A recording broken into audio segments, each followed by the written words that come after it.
What if I told you that Carl Jung identified a psychological pattern so dangerous that it appears in 73% of his most destructive patients? This isn't about obvious red flags like anger or manipulation. It's far more subtle, and that's precisely why it's so lethal. Jung called it the ultimate warning signal. When you spot it, your only protection is immediate distance. Today, I'll reveal exactly what this pattern looks like because it hides behind charm, intelligence, and apparent concern. For others, the danger Jung discovered doesn't announce itself through aggressive behavior. Instead, it emerges when someone begins casting their inner darkness onto others with unwavering certainty. This isn't simple misunderstanding. It's a psychological weapon that can destroy your sanity. In 1913, Jung encountered a patient who would revolutionize his understanding of human peril. This individual appeared thoughtful, well-spoken, and genuinely worried about those around him. Yet something chilled Jung to his core. Every single person this patient labeled as wicked or deceitful possessed identical characteristics. Characteristics that Jung recognized as the patient's own rejected traits. The patient wasn't simply wrong about people. He was methodically transferring his shadow onto everyone in his orbit. 6 months later, this patient had shattered 3 relationships, caused 2 colleagues to lose their jobs, and pushed his own brother into psychological collapse, all while maintaining perfect innocence and viewing himself as the victim. Jung realized he wasn't observing mere confusion. He was witnessing the most lethal psychological mechanism in human connections: unconscious shadow transfer combined with absolute certainty. But here's the truly horrifying part. Modern brain science has exposed what happens during this process. When someone projects their shadow with conviction, their brain literally reconstructs reality to validate their warped perceptions. Dr. Robert Sapolsky's Stanford research reveals that during intense projection episodes, the same brain networks fire as during delusional episodes. The person isn't deliberately deceiving. Their brain has actually modified their perception of reality. This explains why shadow projectors seem so believable to others. They genuinely accept their distorted perceptions because their mental filtering system has been commandeered by unconscious material. Here's where it becomes truly perilous. The projector's certainty creates what researchers call reality distortion fields. They don't just see you wrong. They persuade others to view you through their twisted perspective. Jung recorded case after case where shadow projectors obliterated reputations, relationships, and entire social circles simply by broadcasting their unconscious projections with absolute confidence. Consider the last time someone blamed you for motivations you never harbored, feelings you never experienced, or plans you never conceived. If they expressed complete certainty, resistant to any proof you offered, you witnessed shadow projection happening live. Shadow projection's insidious nature lies in its self-reinforcing cycle. The stronger the projection, the more convinced the projector becomes. It's a psychological trap that can ensnare entire families, offices, and communities. Ancient spiritual traditions recognized this phenomenon centuries before Jung articulated it scientifically. Buddhism describes the clouded mirror that reflects one's own flaws as external objects. Christianity cautions about noticing the splinter in another's eye while ignoring the plank in your own. Jung penetrated deeper. He discovered that shadow projectors don't just misperceive reality. They manufacture alternate realities that feel absolutely genuine too. them and progressively real to others. The warning signal manifests when you notice complete disconnection between how someone describes you and your actual inner experience. They assign thoughts, emotions, and intentions to you that exist nowhere in your awareness. They do this with such conviction that you begin doubting your own reality. This represents psychological manipulation at its most refined level, not conscious control, but unconscious reality distortion that can drive targets to authentic mental breakdown. The projection itself isn't the genuine threat. The genuine threat is how shadow projectors unconsciously enlist others into their distorted reality.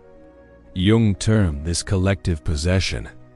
When entire groups start seeing the world through one person's projections. Dr. Leon Festinger's cognitive dissonance research explains this mechanism.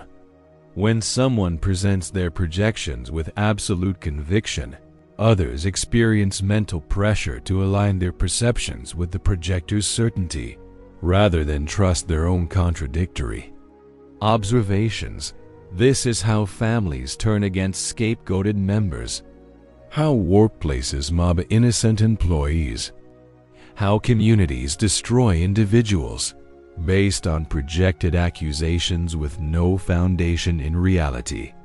The projector becomes the eye of a psychological hurricane, unconsciously organizing others into attacking the very qualities they cannot accept in themselves. Jung observed this pattern in his most dangerous patients. They didn't just project their shadows. They constructed entire social systems organized around their projections. The targeted person becomes isolated, manipulated, and eventually shattered by a collective delusion they never helped create. Jung identified 5 unmistakable warning signs revealing dangerous shadow projection. First warning: absolute certainty about others' motivations. They don't suggest, "I think you might be." They declare you are with complete conviction about your internal states, motivations, and character. Second warning: immunity to contradictory evidence. No amount of explanation, clarification, or contrary proof can shake their perceptions. They interpret your attempts to correct their misperceptions as further confirmation of their accuracy. Third warning: emotional intensity disproportionate to evidence. They experience strong emotional reactions to perceived slights or behaviors that others find minor or non-existent. Their emotional intensity reveals the projected content, not your actual behavior. Fourth warning: consistent victim narratives. They repeatedly find themselves in conflicts where they're the innocent victim of others' malice, manipulation, or cruelty.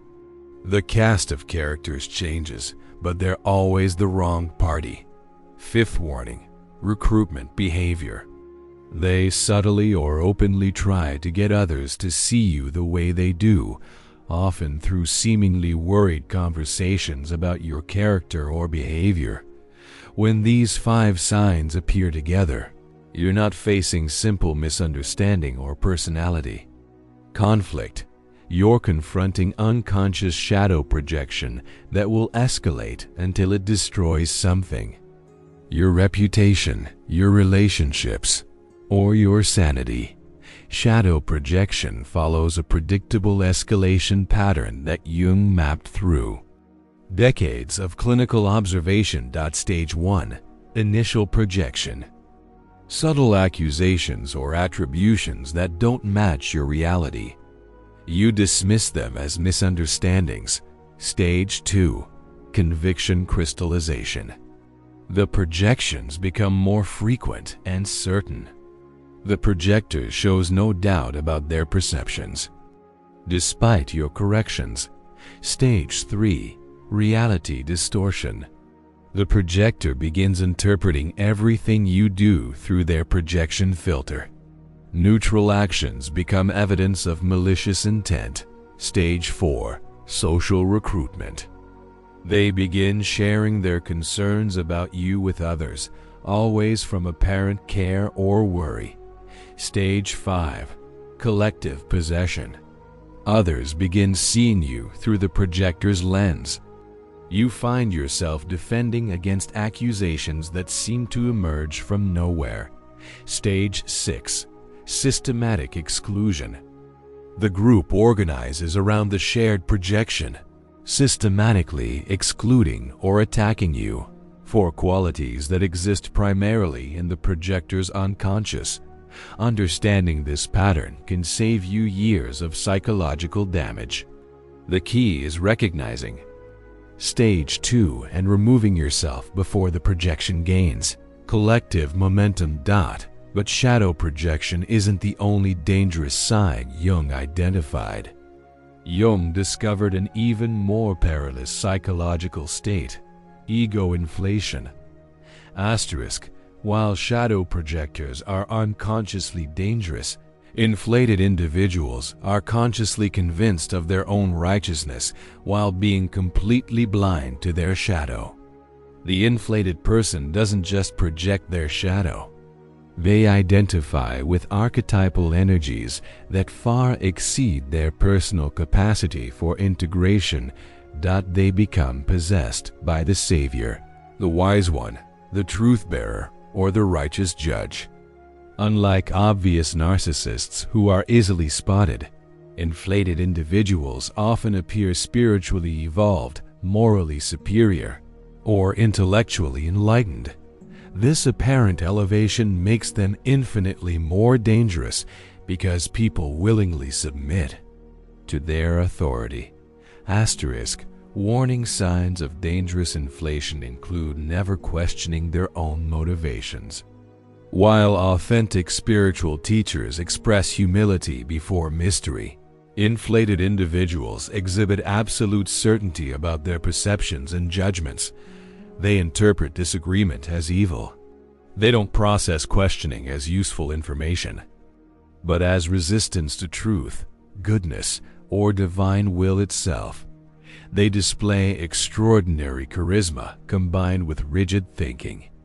Their conviction creates magnetic attraction while their inflated state eliminates psychological flexibility.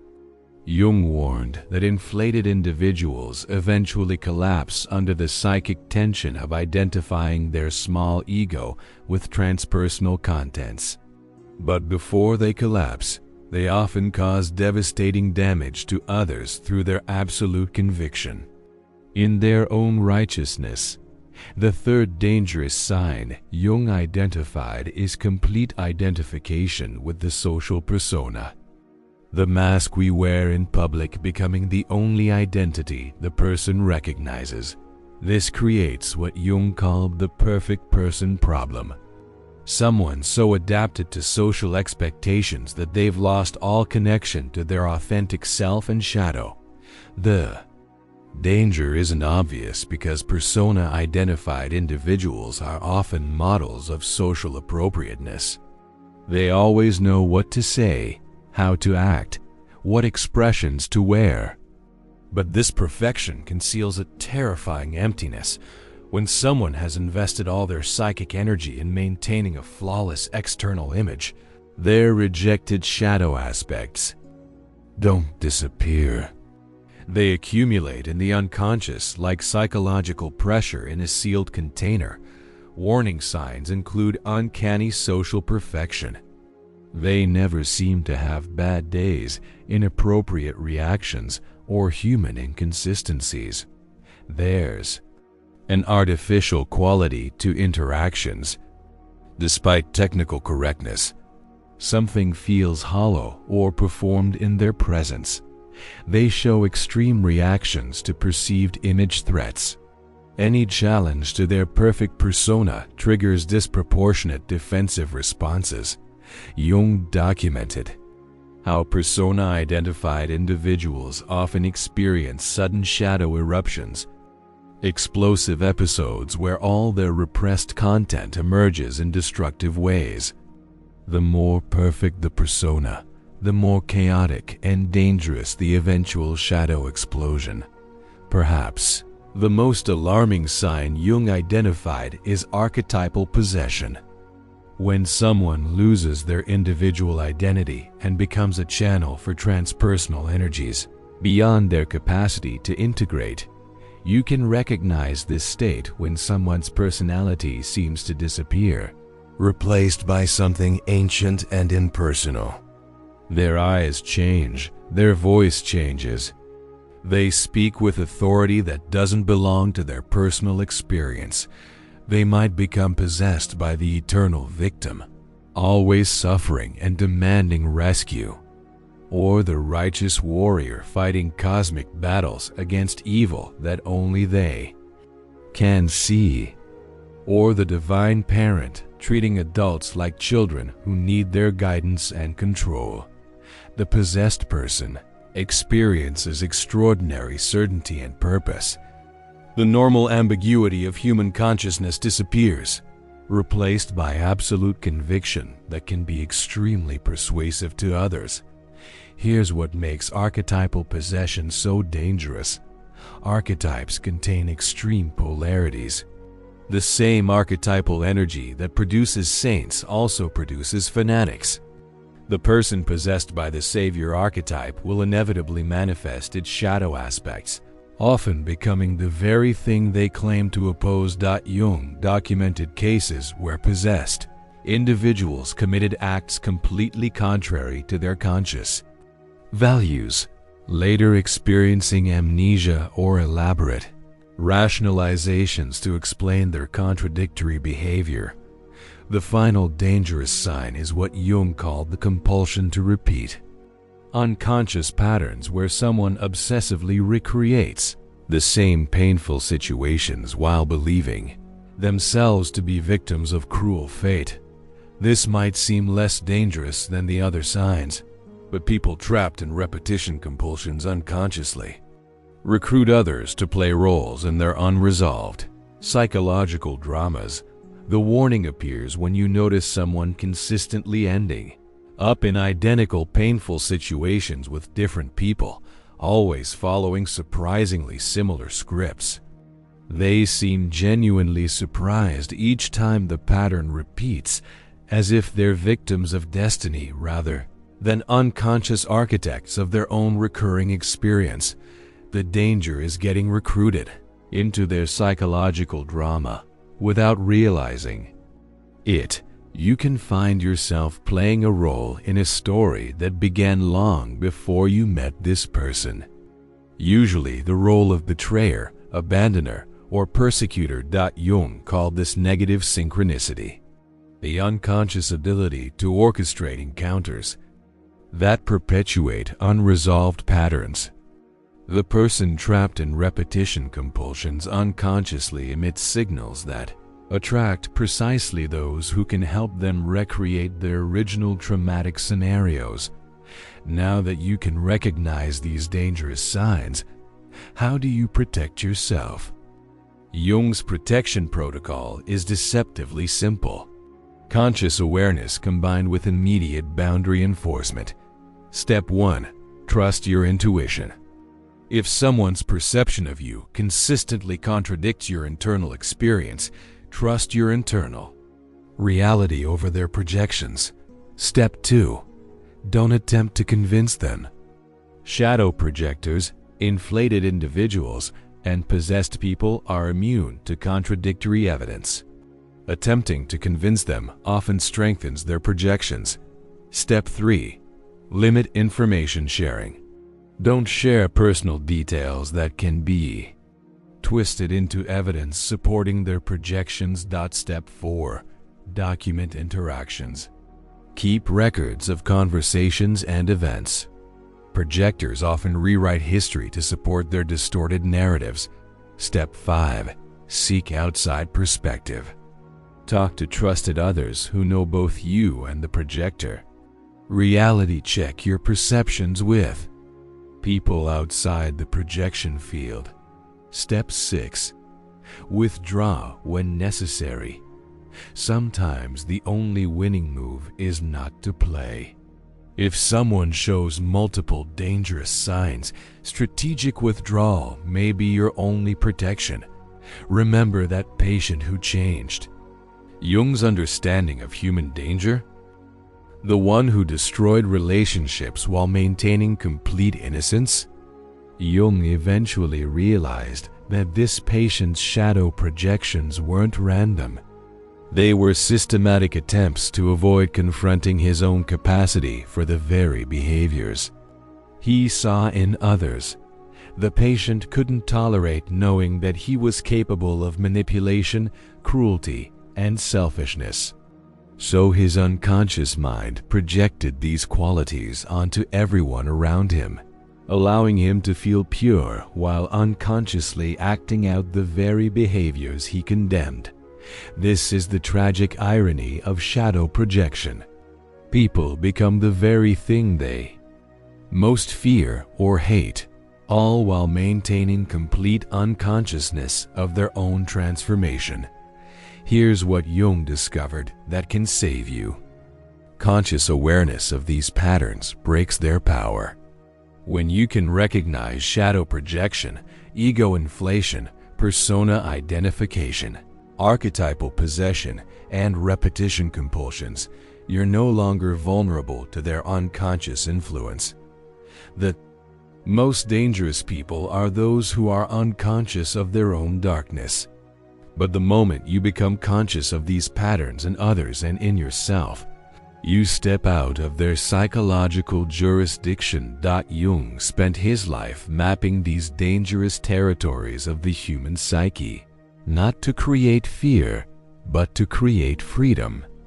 Freedom from unconscious manipulation. Freedom from projection fields. Freedom from being recruited into other people's psychological dramas. The most dangerous Carl Jung psychology sign isn't just shadow projection. It's the absolute unconsciousness of one's own shadow combined with complete conviction in one's own perceptions. When you encounter someone who shows this sign, remember Jung's words: the most terrifying thing is to accept oneself completely. People who cannot accept themselves completely will inevitably make you the repository for everything they cannot bear to see in themselves. Your protection lies not in fighting their projections, but in maintaining conscious awareness of what belongs to you and what belongs to them. That consciousness is your shield against the most dangerous psychological forces in human relationships. Have you encountered these warning signs in your relationships? Share your experience in the comments. Sometimes recognizing these patterns in our past can protect us in our future. Don't forget to subscribe to Sacred Patterns for more insights into Jung's psychology that can transform how you navigate human relationships. If you're ready to explore more strategic insights about power dynamics and motivation, check out my video on Never Defending Yourself, Machiavelli's Law That Destroys Your Enemies, where I reveal a psychological law that modern neuroscience has now proven devastatingly effective. The moment you defend yourself, you've already lost the power game. Thank you for watching Sacred Patterns. See you in the next dimension.